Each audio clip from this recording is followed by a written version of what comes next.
أما بعد فأعوذ بالله السميع العليم من الشيطان الرجيم بسم الله الرحمن الرحيم فويل للذين يكتبون الكتاب بأيديهم ثم يقولون هذا من عند الله ليشتروا به ثمنا قليلا فويل لهم مما كتبت أيديهم وويل لهم مما يكسبون.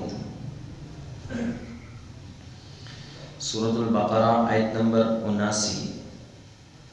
فویل پس ویل ہے للذین ان لوگوں کے لیے یکتبون الکتاب جو لکھتے ہیں کتاب کو بایدیہم اپنے ہاتھوں کے ساتھ ثم یقولون پھر وہ کہتے ہیں ھذا یہ من عند اللہ اللہ کی طرف سے ہے لیشتروا بہ ثمنا قلیلا تاکہ وہ اس کے بدلے میں تھوڑی قیمت وصول کریں. فویل لہم پس ویل ہے ان کے لیے مما کتبت ایدیہم اس میں سے جو لکھتے ہیں ان کے ہاتھ. وویل لہم اور ویل ہے ان کے لیے مما یکسبون اس میں سے جو وہ کماتے ہیں. دہرانے فویل پس ویل ہے للذین ان لوگوں کے لیے یکتبون الکتاب جو لکھتے ہیں کتاب بایدیہم اپنے ہاتھوں کے ساتھ ثم یقولون پھر وہ کہتے ہیں ھذا یہ کتاب من عند اللہ اللہ کی طرف سے ہے لیشتروا بہ تاکہ وہ خریدیں اس کے ساتھ ثمنا قلیلا تھوڑی قیمت. فویل بس ویل ہے لہم ان کے لیے مما اس میں سے جو کتبت لکھی ایدیہم ان کے ہاتھوں نے وویل اور ویل ہے لہم ان کے لیے مما یکسبون اس میں سے جو وہ کماتے ہیں.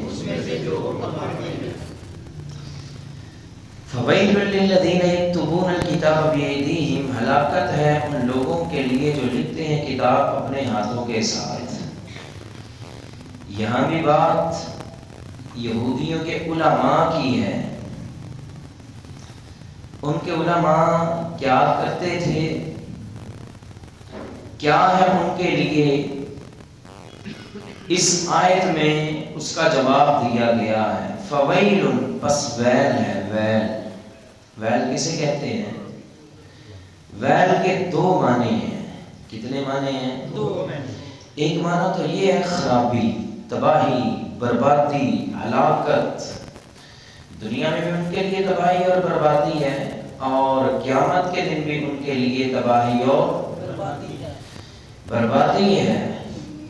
ویل ان کا دوسرا معنی کہ ویل جہنم میں ایک وادی کا نام ہے.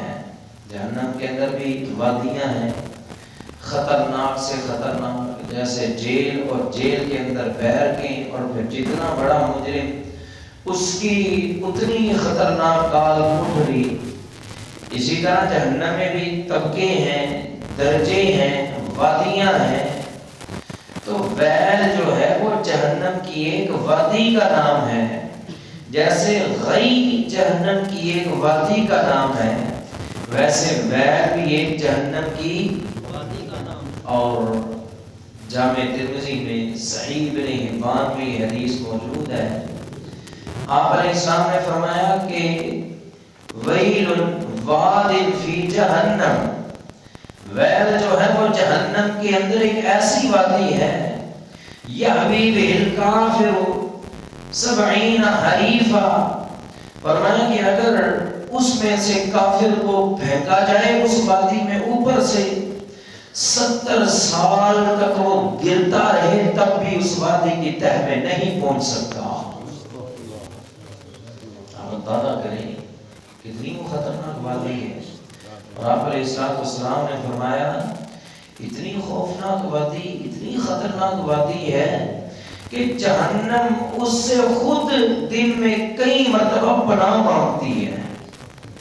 جہنم خود اللہ سے کہتی ہے اللہ یہ تو اتنی خطرناک وادی، اتنا خطرناک یہ درجہ ہے، ہمیں اس سے بچا لے، ہمیں اس سے محفوظ کر لے، ہمیں اپنی پناہ میں لے لے۔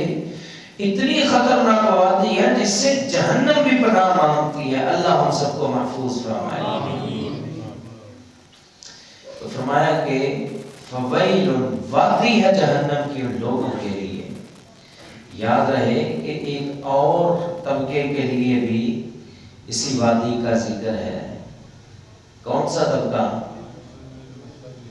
ہاں ماشاءاللہ، فویل للمصلین، ویل ہے ان نمازیوں کے لیے۔ نمازیوں کے لیے تو بشارتیں بڑی ہیں۔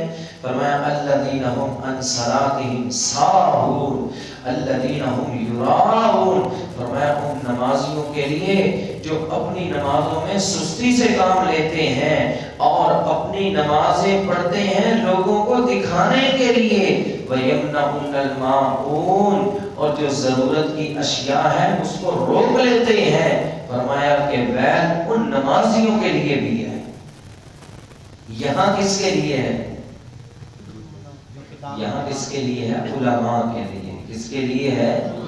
علماء کے لیے، عالموں کے لیے۔ جو یہودیوں کے عالم تھے ان کے لیے یہ ویل وادی ہے۔ سوال یہ ہے کہ اللہ نے یہ کیوں کہا ان کے لیے ویل وادی ہے؟ یہ بھی تو کہہ سکتے تھے ان کے لیے جہنم ہے، جیسے اکثر کافروں کے لیے کہا گیا کہ لہم نار جہنم، ان کے لیے جہنم کی آگ ہے، یا وہ جہنم میں ہوں گے جس میں ہمیشہ ہمیشہ، جہنم بھی تو کہہ سکتے تھے لیکن جہنم نہیں کہا۔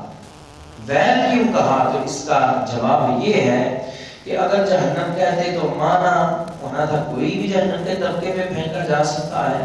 جب ایک خاص وادی کا نام لے لیا، مانا یہ ہے کہ اللہ ان سے ناراض بھی بہت ہے اور ان کے لیے سزا بھی بہت بڑی تیار کر رکھی ہے۔ فویل، بس ویل ہے ان کے لیے۔ کن کے لیے؟ للذین، ان لوگوں کے لیے، یکتبون الکتاب بایدیہم، جو لکھتے ہیں کتاب اپنے ہاتھوں کے ساتھ، لکھتے خود ہیں، ثم یقولون، پھر وہ کہتے ہیں ھذا من عند اللہ، یہ اللہ کی طرف سے ہے۔ کیا معنی؟ معنی یہ ہے تورات نازل ہوئی، انجیل نازل ہوئی، دیگر کتابیں۔ اب اکثر جو عوام ہے نا اس کے متعلق ایک جملہ ہے کہ العوام کالانعام، کہتے ہیں عوام جو ہے یہ چوپایوں کی مانند ہوتی ہے، ان کو جہاں پہ چلائیں، جیسے بکریاں ہیں، گائیں ہیں، ان کو جہاں پہ چلائیں چل پڑتے ہیں۔ یوں ہی عوام کا بھی حال ہے، جہاں چلائیں ان کو چل پڑتے ہیں۔ عوام تو پڑھی لکھی نہیں ہوتی، عالم پڑھے لکھے ہوتے ہیں۔ اب عالم اگر پھسلتا ہے تو ساری عوام کو لے ڈوبتا ہے، اور اگر عالم رائے راستے پہ ہے تو عوام بھی۔ عالم کا پھسلنا خطرناک ہے۔ حضرت عمر رضی اللہ تعالیٰ ان کی غالب مشکات کے اندر ایک قول ہے کہ عالم جو اسلام کی جو حدود ہیں ان کو گرانا، اسلام کی جو عمارت ہے اس کو گرانا، اس کے جو اسباب ہیں اس میں یہ بھی ہے ذلت العلماء، علماء کا گمراہ ہو جانا، عالم کا پھسل جانا۔ جب عالم پھسلتا ہے تو وہ بڑے سارے لوگوں کو لے ڈوبتا ہے، جبکہ عالم کہتے ہیں موت العالم موت العالم، ایک عالم کی موت ایسے ہے جیسے پورے جہاں کی موت ہے۔ اگر عالم سیدھے راستے پر ہے نا تو بہت سارے لوگوں کے لیے وہ رہنمائی اور قیادت کا ذریعہ بھی ہے۔ یہی وجہ تھی شاید کہ جب امام بخاری رحمہ اللہ تعالیٰ فوت ہوئے نا ان کی میت کے پاس ان کا ایک شاگرد تھا، وہ بڑا رو رہا تھا. اس نے ایک بڑا ہی پیارا جملہ کہا، یقین جانے سننے والا جملہ ہے. امام بخاری کو دیکھ کے کہتا ہے لو قدرت ان ازید فی عمر البخاری لفعلت. اگر اللہ مجھے طاقت دیتا نا، کہتا کہ تو مر جا، امام بخاری کو اپنی زندگی دے دے. کہتے ہیں اگر میرے پاس یہ اختیار ہوتا لفعلت، تو میں ضرور اپنی زندگی امام بخاری کو دے دیتا، خود ان کی جگہ اس چارپائی پہ پڑا ہوتا. کیوں؟ کہتے ہیں ان موتی یکون موت رجل واحد ومات البخاری صاحب العلم. کہتے ہیں میں مرتا تو ایک فرد واحد کی موت تھی، آج امام بخاری ایک عالم فوت ہوا ہے، اس دنیا میں علم کا ایک دروازہ بند ہو گیا ہے. عالم اگر سیدھے راستے پہ ہے تو وہ بڑوں سے بہتر ہے، اگر عالم پھسل گیا ہے تو وہ نقصان بھی بڑا کرتا ہے، اور جیسے نقصان بڑا ہے ویسے اس کی سزا بھی بڑی ہے. فرمایا للذین، ان لوگوں کے لیے ویل ہے یکتبون الکتاب بایدیہم، جو اپنے ہاتھوں سے، عوام کا علم ان کے پاس جاتی تھی، خود کتاب تو پڑھ نہیں سکتی تھی، اور مولویوں نے بھی منع کیا ہوا تھا تم نے کتاب کو ہاتھ، بڑی سننے والی باتیں اور بڑی مزے کی باتیں ہیں، تم نے کتابوں کو ہاتھ. ایک عرصے تک انجیل کا ترجمہ نہیں کیا گیا تھا. کیوں؟ عوام اس کو ہاتھ نہیں لگا سکتی، عوام نہیں پڑھ سکتی. یہ عالم لوگ ہی پڑھیں گے، جو بہت زیادہ پڑھے لکھے طبقہ، بہت زیادہ پڑھے لکھے لوگ صرف وہی پڑھیں گے. عوام نے ہاتھ نہیں لگانا. تو اب عوام کو کیا پتا اس میں کیا ہے؟ عوام کو پتا ہے نہیں. اب جب عوام ان کے علماء کے پاس مسئلہ پوچھنے کے لیے جاتی، یہودیوں میں بھی یہی تھا، عوام جاہل تھی، عالم جو تھے وہ پڑھے لکھے تھے. عوام جب مسئلہ پوچھنے کے لیے جاتی، مولوی صاحب، عالم صاحب مسئلہ بتائیں، وہ خود ہی جو ذہن میں آیا، جو سوچا، جو اپنا قیاس تھا، فکر تھی، سمجھ تھی، وہ لکھ دیا، اور ساتھ کہتے تھے ھذا من عند اللہ، اللہ کی طرف سے یہی ہے، اللہ کی طرف سے یہی ہے.